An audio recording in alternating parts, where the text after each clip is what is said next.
I'm Stephanie Hopkins, a registered dietitian and part of nutrition program staff at the Gathering Place.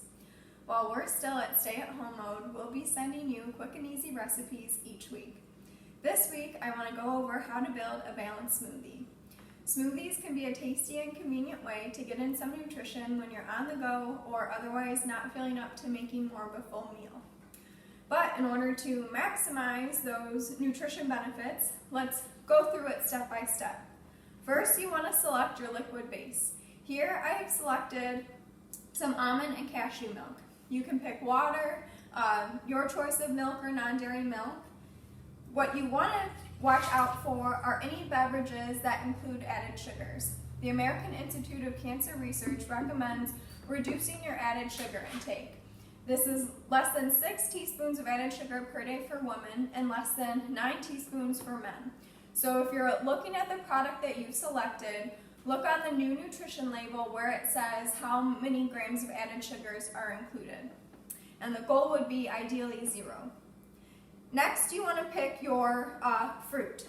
Keep in mind when you're selecting fruit for the smoothie that you don't add more fruit than you otherwise would consume in one serving. Here, I've selected half a banana and half a cup of frozen raspberries. Frozen fruit is great because it makes the smoothie nice and cold without having to add in extra ice.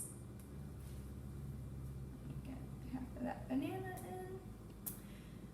in. Next, your vegetables. Stay with me. Veggies and smoothies, what the heck? I'm sure you've probably heard of like a green smoothie, but really I think it's key to include a vegetable into every smoothie that you make.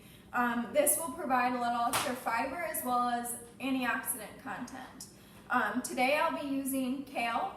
Feel free to add in any vegetable you have on hand, like frozen spinach, for example, works great. Steamed and then frozen cauliflower is also a good option. That will make the smoothie nice and thick and creamy. And over the fruit, you can't taste the cauliflower. So I'm going to add in my kale. And that leaves us with adding in a protein and or a fat source. Now, your fruit and veggie smoothie, that'll be tasty and great on the go, but it may not leave you feeling full for very long. So that's why you want to add in a protein and or a fat to keep you a little bit more satisfied. Today I have here 1/4 cup of Greek yogurt.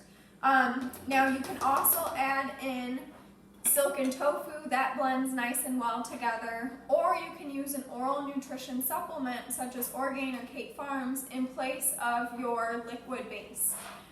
Or there are some plant milks out there that actually have pea protein added into them, which is an option as well.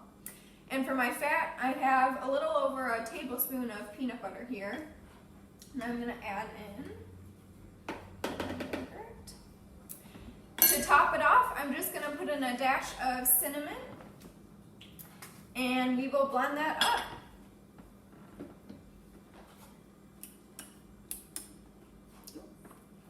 Help if I would turn it on.